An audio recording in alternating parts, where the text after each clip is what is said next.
हो गया sir. Okay fantastic. Okay तो देखिए हम चैप्टर पढ़ रहे हैं इनकम फ्रॉम अदर सोर्सेस, जिसकी कहानी लिखी जाती है सेक्शन 56 से लेकर सेक्शन 59 तक। ठीक है, तो यहां पर अगर आप मान लीजिए आप कुछ एक डिपॉजिट किए हैं किसी पब्लिक सेक्टर अंडरटेकिंग में, मतलब किसी पब्लिक कंपनी में आप कुछ इन्वेस्टमेंट किए हैं, ठीक है, just like bond, just like debenture, और वहां पर वो कंपनी क्या बोलता है आपको, वो कंपनी कहता है फॉर एग्जांपल कि आज ये आपका कुछ इस तरीके से इसको इमेजिन कीजिए, ये आपका डे 1 है, ठीक है, ये आपका ईयर 1 का एंडिंग, ये ईयर 2 का एंडिंग, ये ईयर 4 का एंडिंग, सॉरी ईयर 3 का, और ये ईयर 4 का एंडिंग। ठीक है, तो कंपनी ऐसा कहता है कि आप आज 1 लाख रुपए जमा कीजिए, मैं आपको 10% इंटरेस्ट उसके ऊपर आपको मिलने वाला है। लेकिन पैसे आपको कब मिलेंगे, आपको पैसे मिलेंगे ईयर 4 के एंडिंग में। ठीक है, तो यहां पर ये जो 10% इंटरेस्ट हुआ कितना हो गया, 10,000 रुपए। ये अभी नहीं मिलेंगे, ये क्या होगा आपका, इसमें ऐड हो जाएगा, जो आपका original, this is your original principal amount, इसमें वो ऐड हो जाएगा। ठीक है, और फिर नेक्स्ट ईयर फिर से 10%, लेकिन इस बार 10% किसके ऊपर मिलेगा, दिस होल 1,10,000 के ऊपर। कैसे हुआ 1,10,000 रुपया, 1 लाख ओरिजिनल सम था, 10,000 बाद वाला आया, तो टोटल अब इसके ऊपर 10% मिलेगा, मतलब कितना हो जाएगा 1,10,000 का 11,000 रुपए। ठीक है, ये 11,000 फिर क्या हो जाएगा, ये इसमें ऐड हो जाएगा। इस तरीके से क्या होगा, year on year, year on year, ये आपका क्यूमुलेटिव होते जाएगा। क्या होता जाएगा, क्यूमुलेट होता जाएगा, क्यूमुलेट, ये इंटरेस्ट भी इसमें जुड़ते रहेगा। ठीक है, एंड फॉर एग्जाम्पल मान लो आपको ईयर 4 में मिलेगा करीबन करीबन 1,60,000 रुपया फॉर एग्जाम्पल, एक्चुअल वैल्यू में वेरी। ठीक है, तो अब ये इनका कहना है कि फाइनल पैसा कब मिला, ईयर 4 में, तो आप ईयर 4 में टैक्स लगाओ। लेकिन गवर्नमेंट कहती है कि अगर कोई क्यूमुलेटिव इन्वेस्टमेंट स्कीम टाइप में है, तो उस केस में हर साल जो इंटरेस्ट ड्यू होगा ना, मतलब अभी आपको पे नहीं हुआ बट आपके अकाउंट में तो ऐड हो गया ना, तो इसको आप क्या करोगे, इसको आप एक्रूअल बेसिस पे आपकी इनकम में दिखाओगे और उसके ऊपर फिर टैक्स पे करोगे। तो ये वो चीज कह रहा है। देखिए सर्कुलर नंबर 409 क्या कह रही है, interest on cumulative deposit, interest on cumulative deposit scheme, एक second, interest on cumulative deposit scheme of private sector undertaking should be taxed on accrual basis annually. हर साल आप क्या करोगे, आप देखोगे कि उसके ऊपर इंटरेस्ट कितना बनना चाहिए, अभी मिला नहीं है बट आपके अकाउंट में एक्रू तो हो गया, तो उसको एक्रूअल बेसिस पे टैक्स कर देना। तो सर्कुलर नंबर 409 में किसके लिए बताया, प्राइवेट सेक्टर अंडरटेकिंग के लिए बताया। देन गवर्नमेंट को लगा कि भैया हमने तो सिर्फ प्राइवेट सेक्टर के लिए बताया है, लेकिन बहुत सारी गवर्नमेंट कंपनियां भी होती हैं जो बॉन्ड वगैरह से इशू करती हैं, उसके ऊपर इंटरेस्ट देती हैं। तो फिर एक और आया सर्कुलर, सॉरी ये पहले आया था 371, सर्कुलर नंबर 371 1983 में, वो कहता है गवर्नमेंट अंडरटेकिंग अगर कुछ ऐसे क्यूमुलेटिव डिपॉजिट स्कीम निकालती है, तो उसके ऊपर का जो इंटरेस्ट है वो आपका एक्रूअल बेसिस पे टैक्सेबल होगा। And the third one is ये आपका सर्कुलर नंबर 687 1994 का, वो क्या कहता है कि इंटरेस्ट ऑन किसान विकास पत्र, ये क्या है, ये एक इन्वेस्टमेंट स्कीम है पोस्ट ऑफिस के द्वारा, इन्वेस्टमेंट स्कीम है ये, किसकी, पोस्ट ऑफिस की। ठीक है, तो अगर आपको इन्वेस्टमेंट करना है और आप बहुत ही सेफ इन्वेस्टमेंट चाहते हो, तो आप आपके घर के पास की जो पोस्ट ऑफिस है वहां पर जाइए और उससे कहिए कि मुझे किसान विकास पत्र में इन्वेस्टमेंट करना है। आप उसको 5,000 रुपए, 10,000 रुपए एंड ऑल, इस तरीके से जैसा आप चाहो उतना अमाउंट उसको दो, वो बदले में आपको एक सर्टिफिकेट दे देगा किसान विकास पत्र का। ठीक है, उसके ऊपर आपको इन्वेस्टमेंट मिलेगा, इंटरेस्ट मिलेगा। ठीक है, तो किसान विकास पत्र का भी सेम हाल है। ये लोग क्या करते हैं कि आज आप इन्वेस्टमेंट करो, आप आज इन्वेस्टमेंट किए, आज से 10 साल बाद आना पैसे डबल ले जाना, कुछ इस तरीके से स्कीम ये लोग चलाते हैं। आज पैसे दो, 7 साल बाद आना डबल हो जाएगा, 8 साल बाद आना डबल हो जाएगा। तो आप क्या करते हो, आप 8 साल 9 साल बाद जब उसका टाइम आता है, आप जाते हो वापिस से पोस्ट ऑफिस में, वो सर्टिफिकेट दिखाते हो किसान विकास पत्र का, और बदले में आपको डबल पैसे मिल जाते हैं। तो जो डबल पैसा हुआ, ये कैसे हुआ, ओरिजिनल जो प्रिंसिपल था उसमें इंटरेस्ट ऐड होते गया, ऐड होते गया, ऐड होते गया, और आफ्टर अ सर्टेन पीरियड वो जितना आपका प्रिंसिपल था उतना ही इंटरेस्ट भी उसमें ऐड हो गया। समझ में आया? तो गवर्नमेंट कहती है कि किसान विकास पत्र जो इन्वेस्टमेंट है उसमें जो इंटरेस्ट होगा वो हर साल जो एक्रू होगा ना उसको हम टैक्स करेंगे। अब बात आती है कि सर क्योंकि उसके ऊपर इंटरेस्ट रेट वेरी करते रहता है, हर एक समय में किसान विकास पत्र के ऊपर इंटरेस्ट वेरी करता है, तो उसको कैलकुलेट कैसे करेंगे? कैलकुलेट करने के लिए किसान विकास पत्र रूल्स 1988 इसके हिसाब से आप कैलकुलेट करोगे। इसमें बताया गया है हर एक पीरियड का कितना कितना इंटरेस्ट हम आपको दे रहे थे, उसके अकॉर्डिंगली आप कैलकुलेट करोगे और जितना आपका टैक्स बनेगा उतना आप टैक्स दोगे, मतलब उसको इनकम में इंक्लूड करोगे और फिर टैक्स दोगे। फटाफट बताइए किसको ये बात समझ में आ गई, किसको ये तीनों सर्कुलर समझ में आ गया, बताइए प्लीज। अगर डाउट है तो पूछिए, है कुछ डाउट?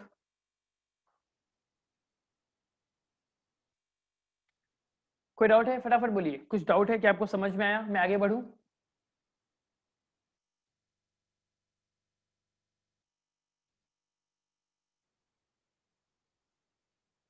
ओके,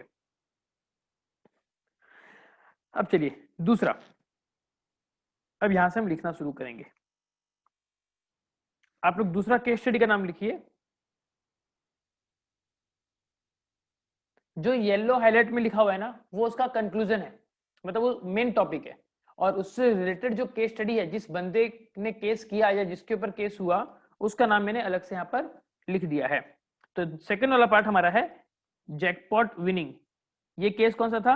लक्ष्मण दास वीरबंधास, लक्ष्मण दास वीरबंधास,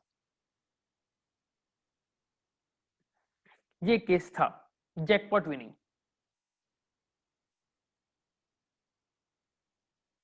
ठीक है, अब इसको आगे लिखने से पहले मैं जरा आपके साथ कुछ डिस्कस करना चाहूंगा इस केस के बारे में। सबके सब रेडी हो? केस का नाम लिख लीजिए, फिर इधर फोकस कीजिए, फटाफट केस का नाम लिखिए और इधर मेरी तरफ ध्यान दीजिए। ठीक है,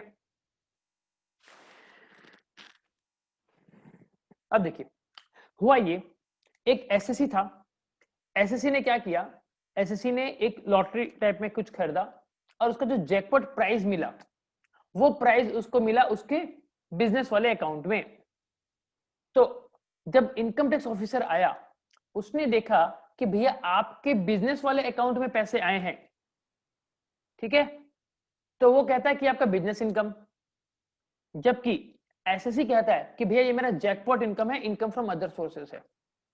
तो आप बताइए क्या होना चाहिए, आप बताइए क्या होना चाहिए? क्या हम इसको बिजनेस इनकम माने क्योंकि बिजनेस के बैंक अकाउंट में आया है पैसा, या फिर हम इसको इनकम फ्रॉम अदर सोर्स ही माने? बताइए आपका क्या कंक्लूजन है, बताइए मुझे। Other sources, other source.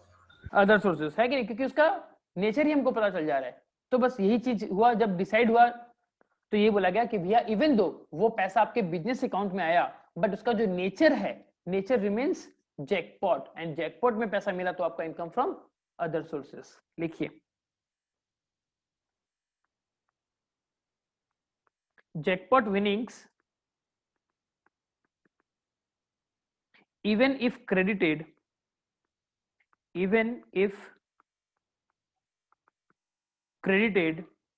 in business accounts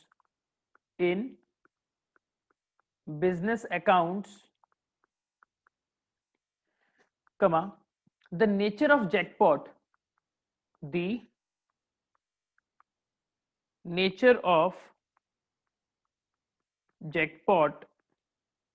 winnings as income from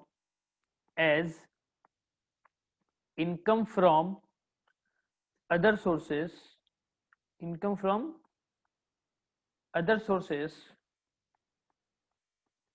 does not change. Jackpot winnings even if credited in business accounts the nature of jackpot winnings as income from other sources does not change, वो change नहीं होगा।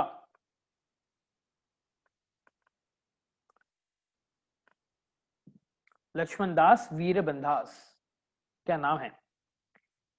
Laxman Das Virbandhas. Shall I proceed? If अगर आप लिख लियो तो। Yes sir. Okay,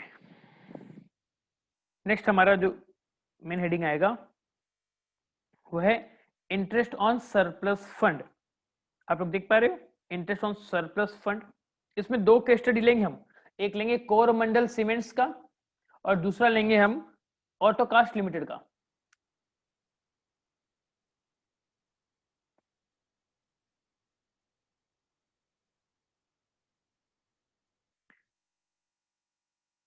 देखिए ऐसा, फिर एक एक करके डिस्कस करते हैं।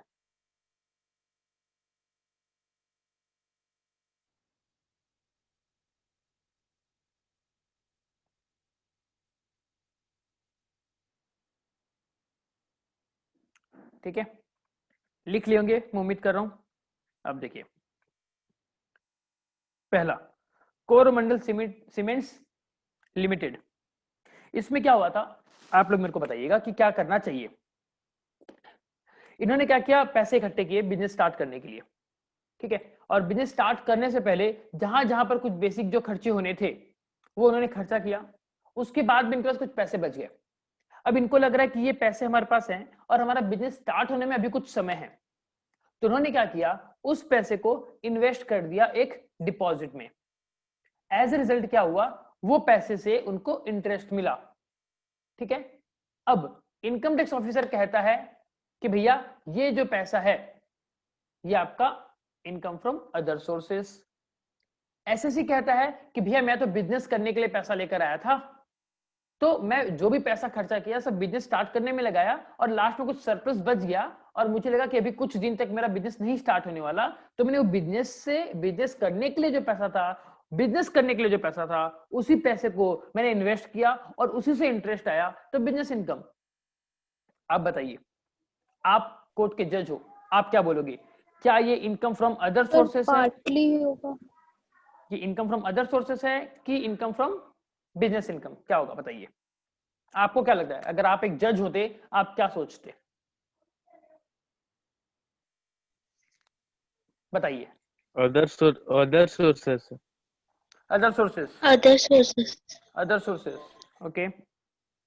जितना लगाना चाहिए उतना तो लगा दिया बिजनेस, और क्या बाकी सब पैसा तो दूसरी जगह पे लगा। एग्जैक्टली, बिजनेस इनकम कब कहता, बिजनेस इनकम तब होता जब बिजनेस की जो एक्टिविटी है उस एक्टिविटी से आपको पैसे जनरेट होते। फॉर एग्जाम्पल मान लीजिए कि मैं एक ड्राइवर हूं और मैं कार चलाकर जो पैसे अगर कमा रहा हूं तो जो पैसा है मेरा बिजनेस इनकम। लेकिन मैं आज दिन भर कार ड्राइव किया और मुझे आज दिन भर की जो कमाई हुई मैं उस कमाई को किसी इन्वेस्टमेंट में रख दे रहा हूं, तो मेरा अदर इनकम हो गया। बिजनेस इनकम तभी होगा जब जो पैसे आपके पास आएंगे वो आपकी बिजनेस एक्टिविटी से आएंगे, है कि नहीं? तो यहां पर आप लोग सही हो, लिखिए, इसके अंदर लिखिए interest income earned on interest income earned on deposits made out of on deposits made out of surplus fund out of surplus funds एक second out of surplus fund before commencement of business before commencement of business is taxable as income from other sources, IFOS मतलब income from other sources.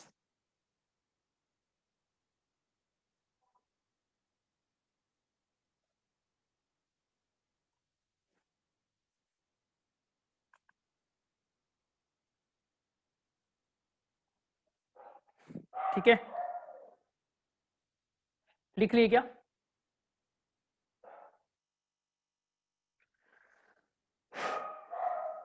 लिख लिए? आगे बढ़ूं मैं? Yes, sir. Okay, अब दूसरा case है हमारा ऑटोकास्ट लिमिटेड, AUTOKAST, ऑटोकास्ट लिमिटेड। देखिए अब ये यहां पर क्या हुआ था,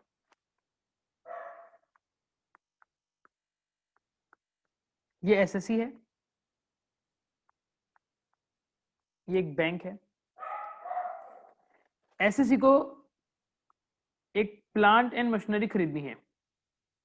इसको खरीदने के लिए एसएससी बैंक के पास गया और बैंक से क्या लिया? लोन लिया, ठीक है। एंड जब ये खरीदने गया प्लांट एंड मशीनरी, तो पता चला कि भैया इसमें भी डिले होगा, एट प्रेजेंट हम आपको ये नहीं दे पाएंगे, कुछ समय लगेगा। तो एसएससी ने क्योंकि लोन ऑब्टेन कर लिया था, तो एसएससी के पास अभी क्या थे?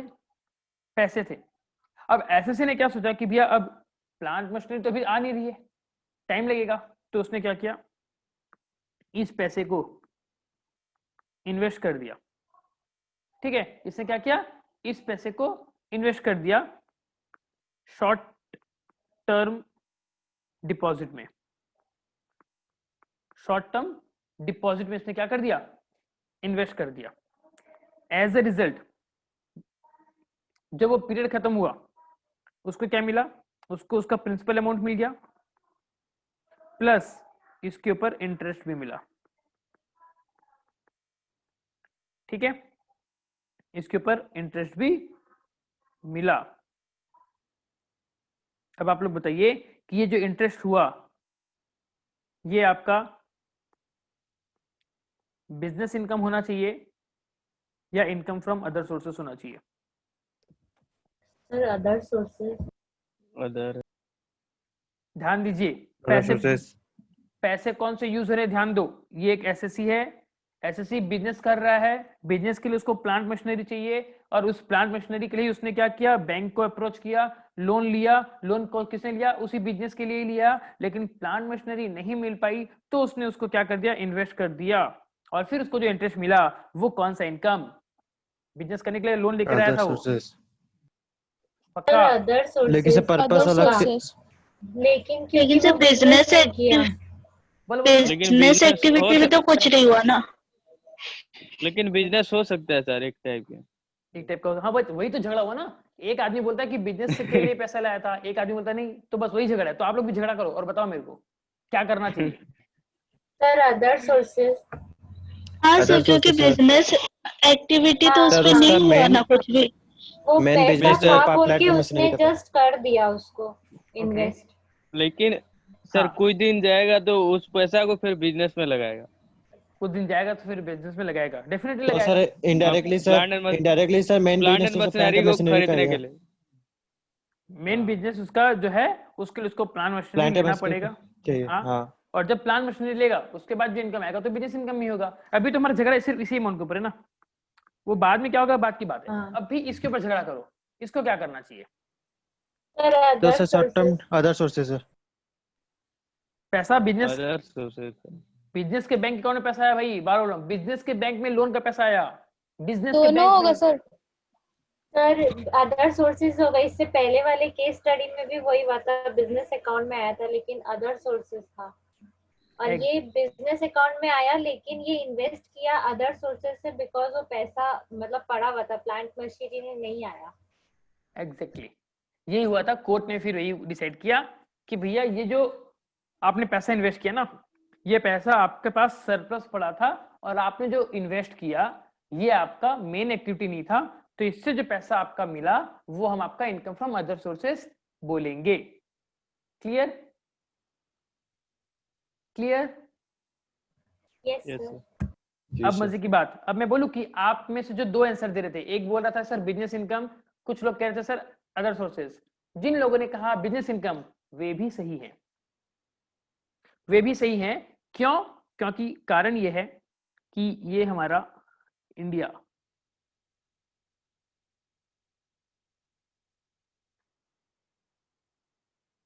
ठीक है, यहां पर हर एक स्टेट में एक हाई कोर्ट, ठीक है, सुप्रीम कोर्ट तो एक है but high court n number है।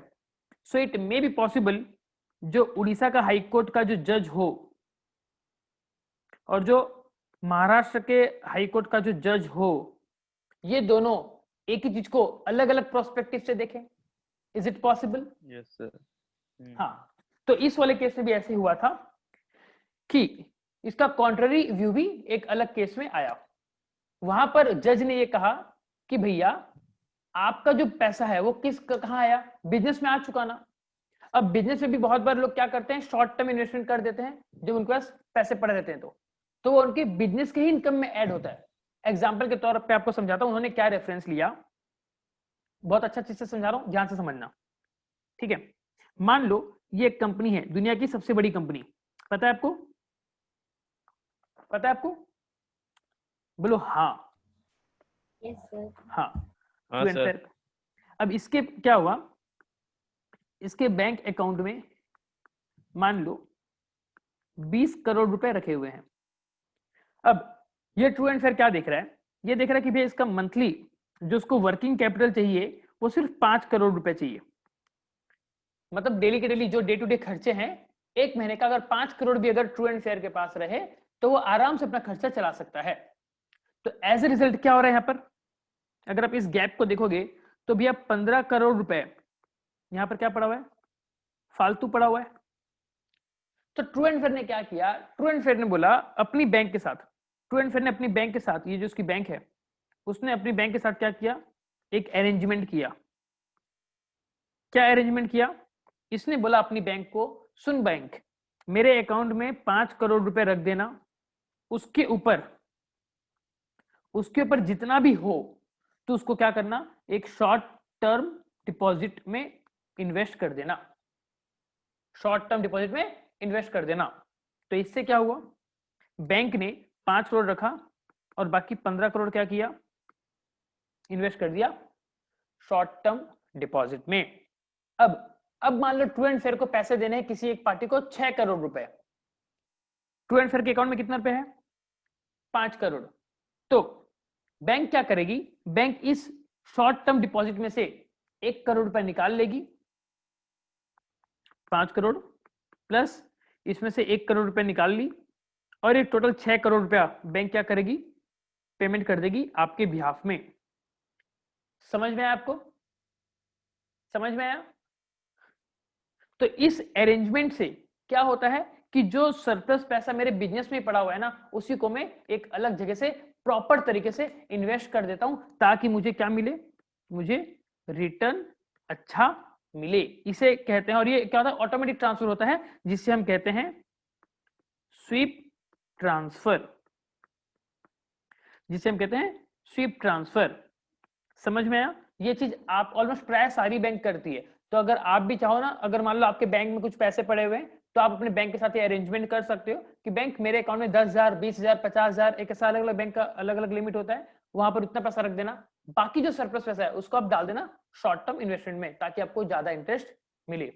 तो दूसरी कोर्ट ने यही देखा कि भैया पैसा कहां से आया, पैसा आपके बिजनेस में आया था, आप जो लोन लिए थे किस लिए लिए थे, बिजनेस में लिए थे, उसी पैसे से आप बिजनेस के लिए प्लांट मशीनरी लेके आते, वो पैसा आपका बिजनेस का ही था, बिजनेस पर्पस के लिए आपने लेकर आया था, और उसी पैसे को आपने जब ऐसे इन्वेस्टमेंट किया, तो हम जब इस वे में अगर हम इस केस को देखें, इसको जब हम स्टडी करें, तो भैया जब यहाँ पर आपका वो इनकम अगर बिजनेस इनकम होता, तो आपके पास जो प्लांट मशीनरी खरीदने के लिए जो लोन का पैसा था, आपने अगर उसको इन्वेस्ट किया और पैसे कुछ एक्स्ट्रा मिले तो हम उसको आपका बिजनेस इनकम मानेंगे। ऐसा एक दूसरे कोर्ट ने ऑर्डर दिया। समझ में आया? तो बहुत बार इनकम टैक्स में क्या होता है ना, एक ही एंगल को दो अलग अलग तरीके से देखा जाता है, ठीक है। तो खैर फिलहाल अभी हमने क्या लिखना है, हमने हमारा इस केस स्टडी ऑटोकास्ट में क्या हुआ था वो लिखना है, ठीक है। तो चलिए लिखिए आप लोग मेरे साथ। Interest earned from money borrowed, interest earned from money borrowed for purchase of plant and machinery and kept in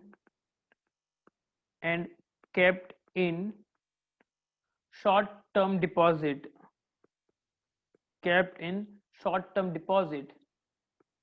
is taxable as income from other sources.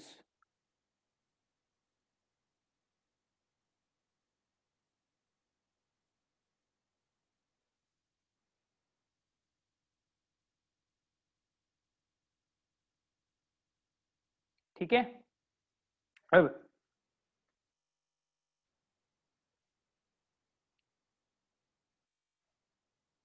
आगे बढ़ें।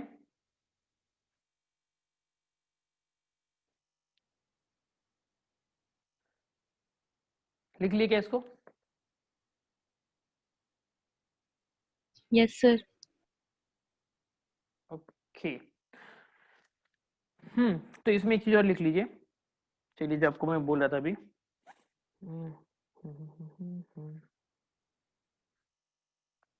इसमें लिखिए contrary view is also expressed. Contrary view is also expressed. कौन सा case में? चलो वो case भी मैं डिस्कस करा देता हूँ, वो केस भी मैं डिस्कस करवा देता हूँ। उसको मैं यहाँ कराता हूँ, रुकिए।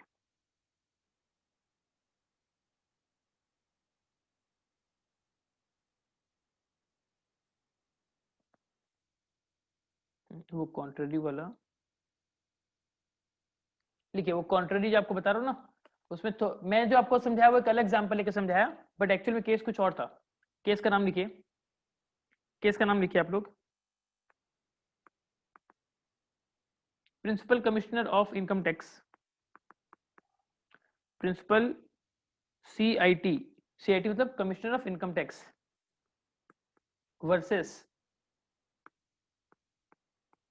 Road infrastructure development, road infrastructure development corporation of Rajasthan. ठीक है, ये केस है 2018 का केस है वाला, principal CIT versus road infrastructure development corporation of Rajasthan limited, Rajasthan limited, 2018 का है।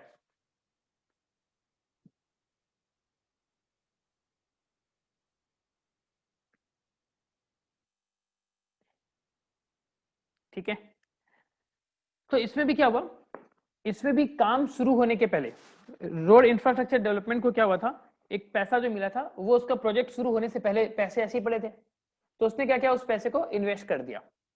ठीक है, तो इन्वेस्ट करने से उसको इंटरेस्ट मिला, तो यहाँ पर ये डिसाइड हुआ कि भैया जो पैसा आपको मिला ना वो आपका कैपिटल रिसिप्ट है, मतलब क्या, आपको बार बार वो पैसे नहीं मिलना, वो आपका कैपिटल रिसिप्ट है। एंड हम क्या करते हैं, जो आपका क्या बोलते हैं प्री ऑपरेटिव एक्सपेंडिचर होता है ना, उसको हम कैपिटलाइज करते हैं under capital work in progress में, मतलब टोटल आपका जो खर्चा लगने वाला होता है ना उस प्रोजेक्ट में, उसी के कॉस्ट से उसको एडजस्ट कर लेते हैं। ठीक है, तो ये आपका इनकम फ्रॉम अदर सोर्सेस में नहीं आएगा। आप पहले इसका लिखिए रिमार्क्स, फिर आपको ये समझ में आएगा और डिटेल में। ठीक है, चलिए फटाफट लिखेंगे, फटाफट पहले लिखिए, फिर मैं इसको एक्सप्लेन कर देता हूँ। एक सेकेंड, हमारा टाइम ऑलमोस्ट हो चुका है, एक काम करते हैं ब्रेक लेते हैं, ब्रेक के बाद आते हैं फिर लिखते हैं इसको। चलिए मिलते हैं ब्रेक के बाद, तब तक बने रहिएगा, कहीं जाइएगा मत।